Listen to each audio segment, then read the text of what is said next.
Assalamualaikum warahmatullahi wabarakatuh. Bersama aku Sabrina Khairunisa. Di sini saya akan sedikit membahas mengenai teori-teori dalam berkomunikasi.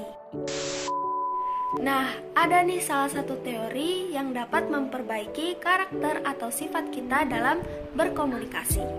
Yuk kita simak sifat-sifat teori atau teori traits. Berasal dari psikologi sosial yang memandang karakter atau sifat individu sangat mempengaruhi faktor berkomunikasi. Ada 3 sifat umum yang menonjol dalam diri seseorang saat berkomunikasi. Yang pertama yaitu sifat conversational narcissism, yang dimana seseorang memiliki kecenderungan cinta kepada diri sendiri atau menonjolkan dan suka membanggakan diri. Nah, seseorang ini akan cenderung suka mengontrol dan mendominasi arus percakapan, yang tentunya bisa berdampak sangat tidak responsif terhadap lawan bicaranya. Yang kedua yaitu argumentative traits, di mana seseorang cenderung suka terlibat dalam topik-topik kontroversial dan memiliki sudut pandang tersendiri dengan upaya membuktikan pendapat yang bertentangan sebagai pendapat yang salah. Nah, argumentatif ini dapat bersifat positif dan dapat pula bersifat negatif apabila ketika melibatkannya terdapat agresivitas dan kekerasan.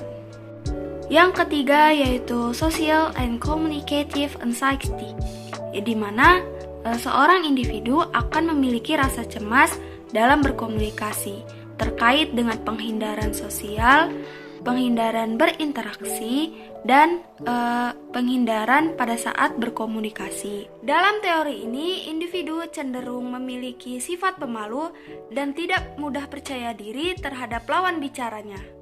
Teori konsistensi yang dikemukakan oleh Milton Erskine berhasil mengembangkan suatu penjelasan yang luas mengenai tingkah laku manusia berdasarkan kepercayaan, sikap, dan nilai. Sikap adalah suatu perasaan atau pikiran seseorang dalam bertingkah laku, baik sesuatu yang disuka maupun yang tidak disuka. Contohnya, di sekolah ada kewajiban piket setiap minggunya. Nah, tentunya para siswa akan berinisiatif membersihkan ruang kelas.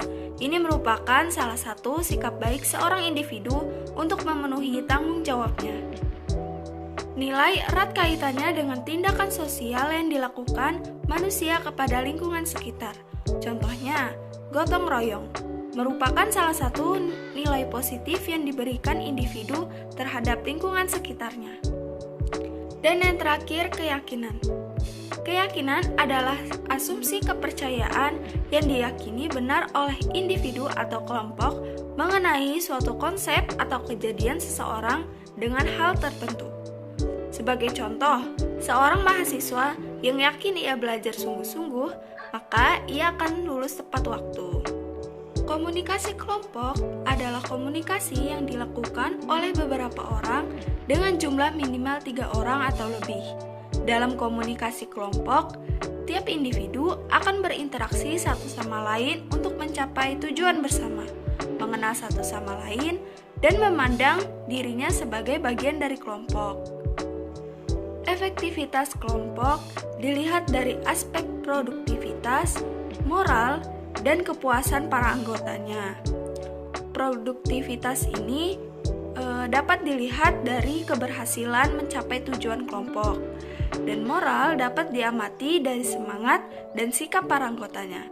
Dan yang terakhir, kepuasan dilihat dari keberhasilan anggota dalam mencapai tujuan pribadinya.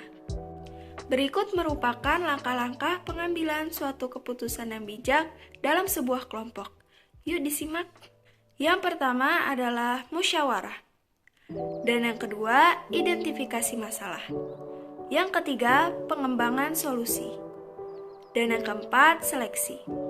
Dan yang kelima, memilih solusi yang terbaik. Semua ini harus diakhiri dengan keputusan bersama. Sekian dari saya, semoga apa yang saya telah sampaikan dapat bermanfaat bagi kalian semua. Oke, see you next video. Bye-bye.